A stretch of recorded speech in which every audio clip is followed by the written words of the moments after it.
ಈಗ ಸದನ ನಡೆಸುವಂತದ್ದು 21/8/2026 ಸದನಕ್ಕೆ ನಿಗದಿತ ಸಮಯಕ್ಕೆ ಹಾಜರಾದಂತ ಮಾನ್ಯ ಸದಸ್ಯರುಗಳು ಶ್ರೀ ಪ್ರಭು ಬಿ ಚವ್ಹಾಣ್, ಅಧ್ಯಕ್ಷರೇ, Aihole Duryodhan Malingappa, Shri V Sunil Kumar, Channabasappa Chenni, TS.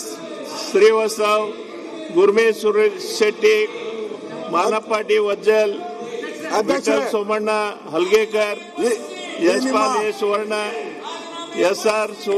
Vishwanath, Basanagouda R Patil, C K. Venkateshwara Reddy, Mahesh Tenginakai, M R. Patil, Jagadish Shivaiah Gudagatti, J T. Patil, C C. Patil, C K. Ramamurthy, Vijayendra Yediyurappa, Shri Umanath Kotian, J B. Jyothi Ganesh, Nayana Motamma, Sharath Kumar Bachegowda.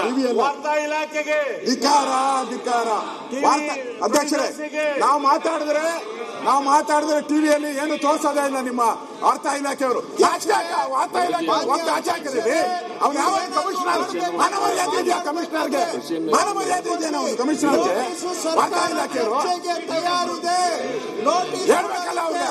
ಮಾತಾಡ್ತಾರೆ, ನಿಮ್ಮನ್ನ ತೋರಿಸ್ಕೊಳಕ್ಕೆ. ನಾವು ಇದ್ದೀರಿ ಸದನಕ್ಕೆ, ನಾವು ಗೆದ್ದು ಬಂದಿದ್ದೀರಿ ಸದನದಲ್ಲಿ.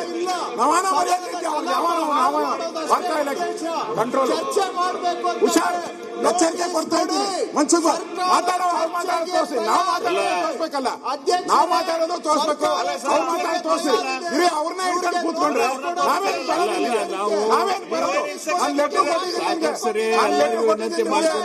ನಾನು ನೋಡಿ ಲೆಟರ್ ಕೊಟ್ಟಿದ್ದೀನಿ. ಚರ್ಚೆ ಮಾಡಿ, ನಾನು ಚರ್ಚೆ ಮಾಡಿ. ಇಂದಾರಮ್ಮ ಕೊಡು, ಲೆಟರ್ ಕೊಡಿ ಅಧ್ಯಕ್ಷ, ಕೊಡು ಲೆಟರ್ ಕೊಡಿ. ಇವರು ಮಾತಾಡ್ಲೇಬೇಕಾದ್ರೆ ಕುಂದ್ರಿ ಎಲ್ಲಾರು. ಅವ್ರು ಉಳಿದಾರ ಕುಂದಿರ್ಸ್ರಿ. ನೋಡಿ ಅಧ್ಯಕ್ಷರೇ, ಈ ರೀತಿ ಆಗೋದಿಲ್ಲ.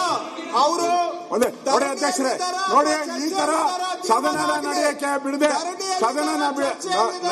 ಬಿಡದೆ ಇವರು ಬಿರಿ ಇವ್ರದು ಅವನ್ನ ಉಳಿಸಕ್ಕೋಸ್ಕರ 177 ಕೋಟಿನ ಹಂಚ್ಕೊಂಡಿದ್ದಾರೆ ಇವರೆಲ್ಲ ಕಾಂಗ್ರೆಸ್ ಅವರು. ಅದಕ್ಕೆ ಯಾರು ಬಿಡ್ತಾ ಇಲ್ಲ.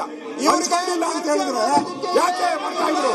ಹಂಚ್ಕೊಂಡಿದ್ದಾರೆ 177 ಕೋಟಿ ಹಂಚ್ಕೊಂಡ್ಬಿಟ್ಟಿದ್ದಾರೆ ಎಲ್ಲ. ಹಂಚ್ಕೊಂಡು ಪೂರ್ತಿ ಭಾಗ ಮಾಡ್ಕೊಂಡ್ಬಿಟ್ಟಿದ್ದಾರೆ ಎಲ್ಲ. ಅದಕ್ಕೋಸ್ಕರ ಅಧ್ಯಕ್ಷರೇ, ನಾನು ಇವತ್ತು ಅನೌನ್ಸ್ ಮಾಡ್ತಾ ಇದ್ದೀನಿ, ಈ ಬಂಡ ಸರ್ಕಾರ ಚರ್ಚೆ ಮಾಡಕ್ಕೆ ಅವಕಾಶ ಕೊಡದೇ ಇರೋದ್ರಿಂದ ನಾವು ಇವತ್ತು ಹಗಲು ರಾತ್ರಿ ಧರಣಿಯನ್ನ ಮಾಡ್ತೀರಿ. ಇವತ್ತು ಹಗಲು ರಾತ್ರಿ ಧರಣಿಯನ್ನ ಮಾಡ್ತೀರಿ. ನಾವು ಹಗಲು ರಾತ್ರಿ ಧರಣಿಯನ್ನ ಮಾಡಿ ಈ ಸರ್ಕಾರಕ್ಕೆ ಎಚ್ಚರಿಕೆಯನ್ನು ಕೊಡ್ತಾ ಇದ್ದೀನಿ.